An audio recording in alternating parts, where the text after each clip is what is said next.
You're listening to the Quint's podcast.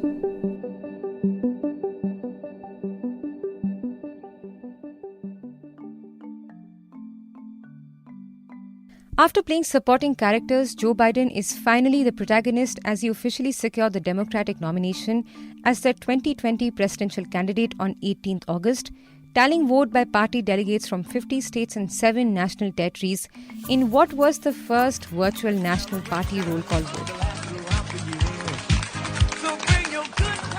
Thank you to all our delegations.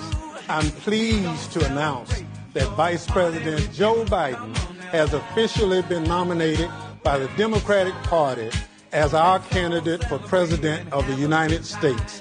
Vice President Biden is hereby invited to deliver an acceptance speech. Well, thank you very, very much. From the bottom of my heart, thank you all. It means the world to me and my family, and I'll see you on Thursday. Thank you, thank you, thank you. Due to the ongoing coronavirus pandemic, the Democratic Party had to hold a virtual convention and abandon its initial plans to hold this week's nominating convention in the city of Milwauke in Wisconsin. But most would agree that the high-tech production, the top-notch performances by artists and musicians, the diverse sampling of speakers, and the display of diverse local cultures, customs, and languages delivered quite the powerful attack against the Republicans. Now, so far, in the initial 2 days of the DNC, we've also heard testimonies and speeches from Michelle Obama, Senator Bernie Sanders, from Jill Biden, who's Joe Biden's wife, former US President Bill Clinton, Representative Alexandria Ocasio-Cortez, and many others who used the platform to criticize US President Donald Trump's policies and also highlight issues of national security, accountability, inequality, and healthcare. So what are the biggest takeaways from the Democratic National Convention of 2020? Let's dive right into it. You're listening to The Big Story, the podcast where we dissect the headline-making news for you. And I'm your host, Shorbari.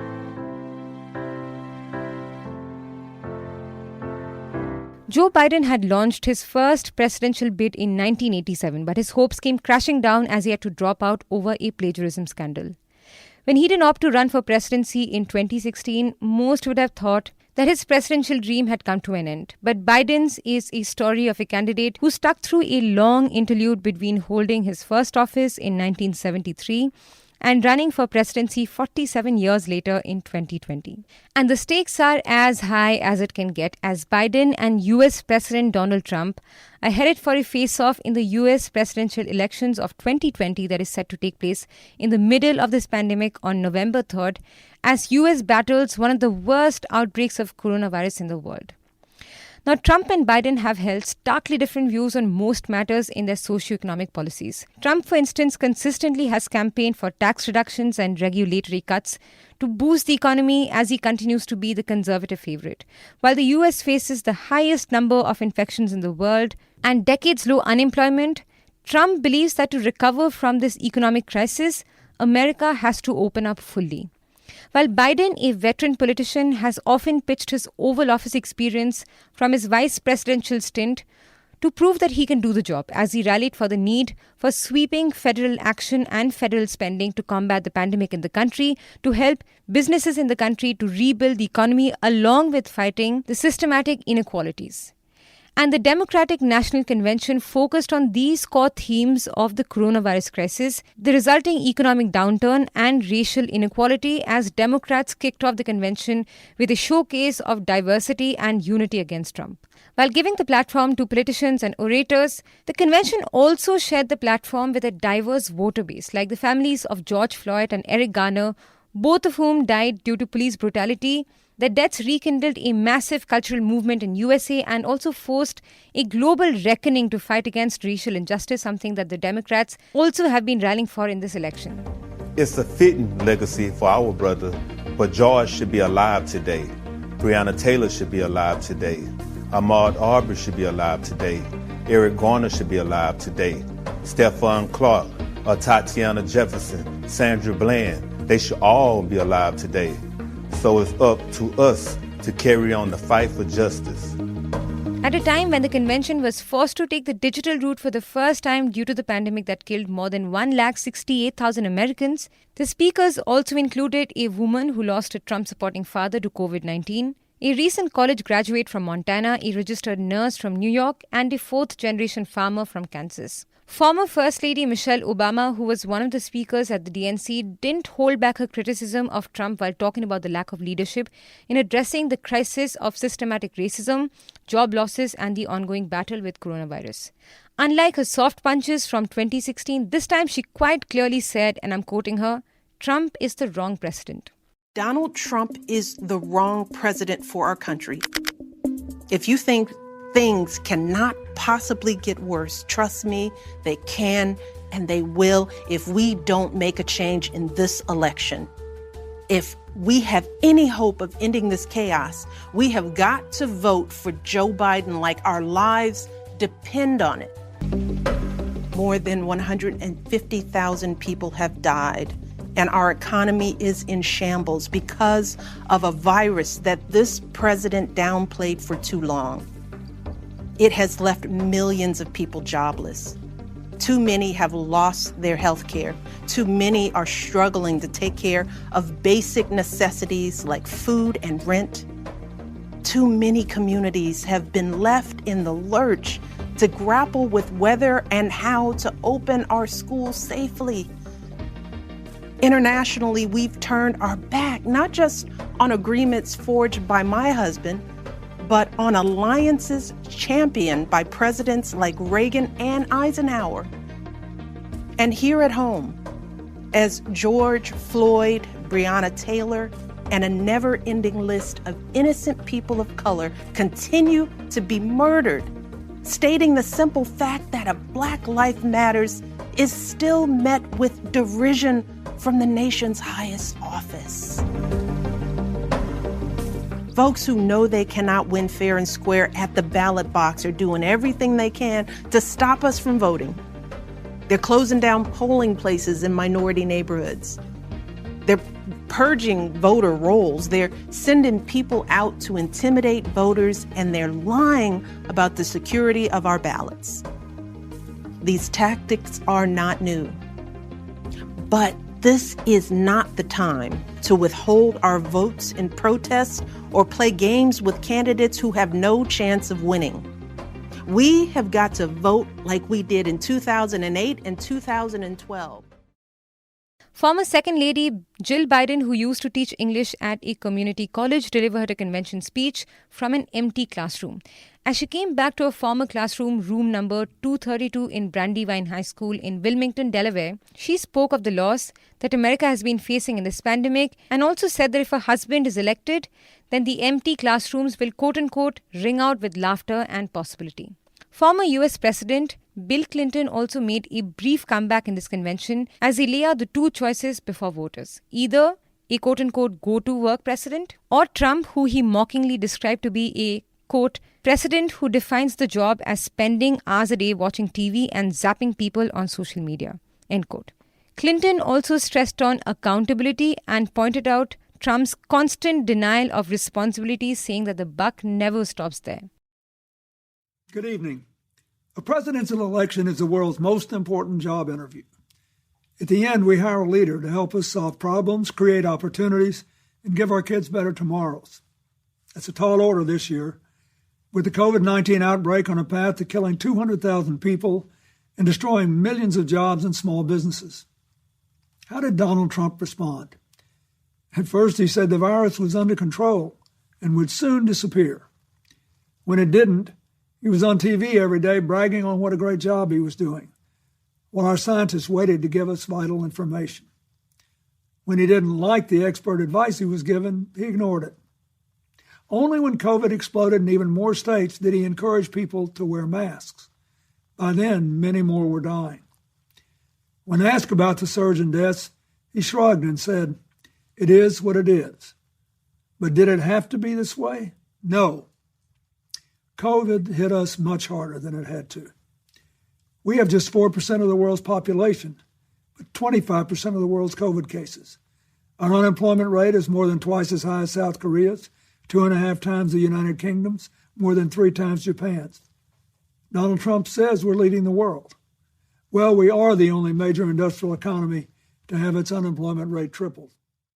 Senator Bernie Sanders, who was the other final candidate in the primaries, urged his core supporters to back Biden, warning that the price of failure is just too great to imagine. Even though Sanders had criticized Biden's legislative records earlier, the Democratic Socialists have been keeping aside their differences and putting up a unified front against Trump. Many of the ideas we fought for, that just a few years ago were considered radical, are now mainstream. But let us be clear. If Donald Trump is reelected, all the progress we have made will be in jeopardy. The future of our democracy is at stake. The future of our economy is at stake. The future of our planet is at stake. We must come together, defeat Donald Trump, and elect Joe Biden and Kamala Harris as our next president and vice president. We're facing the worst public health crisis in 100 years and the worst economic collapse since the Great Depression. We are confronting systemic racism and the enormous threat to our planet of climate change. And in the midst of all of this, we have a president who is not only incapable of addressing these crises, but is leading us down the path of authoritarianism. We need an unprecedented response, a movement like never before, of people who are prepared to stand up and fight for democracy and decency and against greed, oligarchy, and bigotry. And we need Joe Biden as our next president. This election is about preserving our democracy. During this president's term, the unthinkable has become normal. He has tried to prevent people from voting, undermined the U.S. Postal Service, deployed the military and federal agents against peaceful protesters, threatened to delay the election, and suggested that he will not leave office if he loses. This president is not just a threat to our democracy, but by rejecting science, he has put our lives and health in jeopardy. Together, we must build a nation that is more equitable, more compassionate, and more inclusive. But a royal snub came from Representative Alexandria Ocasio-Cortez, who didn't mention Biden at all, instead nominated Senator Bernie Sanders. And a lot of people were unhappy that AOC was given only a minute to talk, but in that 1-minute speech, AOC put the spotlight back on 21st century people's movements as she called for a deep and systematic solution to guarantee healthcare, higher education, living rights and labor wages for everyone. Good evening, bienvenidos, and thank you to everyone here today endeavoring towards a better, more just future for our country and our world. In fidelity and gratitude to a mass people's movement working to establish 21st century social, economic, and human rights, including guaranteed health care, higher education, living wages, and labor rights for all people in the United States. A movement striving to recognize and repair the wounds of racial injustice, colonization, misogyny, and homophobia, and to propose and build reimagined systems of immigration and foreign policy that turn away from the violence and xenophobia of our past. A movement that realizes the unsustainable brutality of an economy that rewards explosive inequalities of wealth for the few at the expense of long-term stability for the many, and who organized a historic grassroots campaign to reclaim our democracy.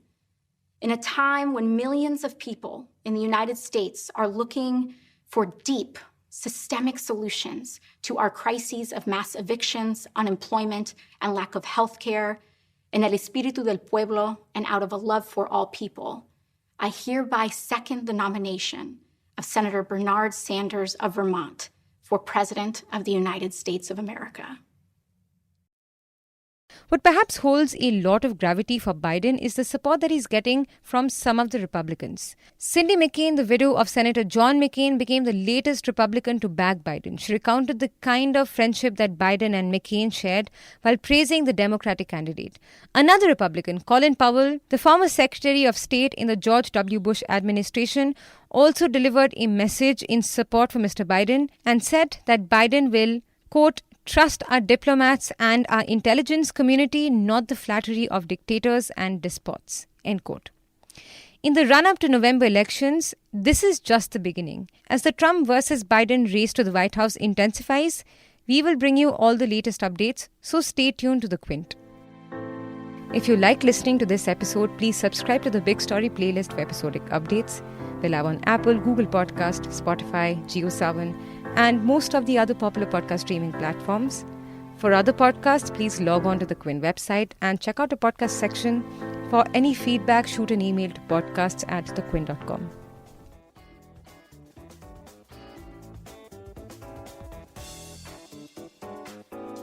Thanks for listening.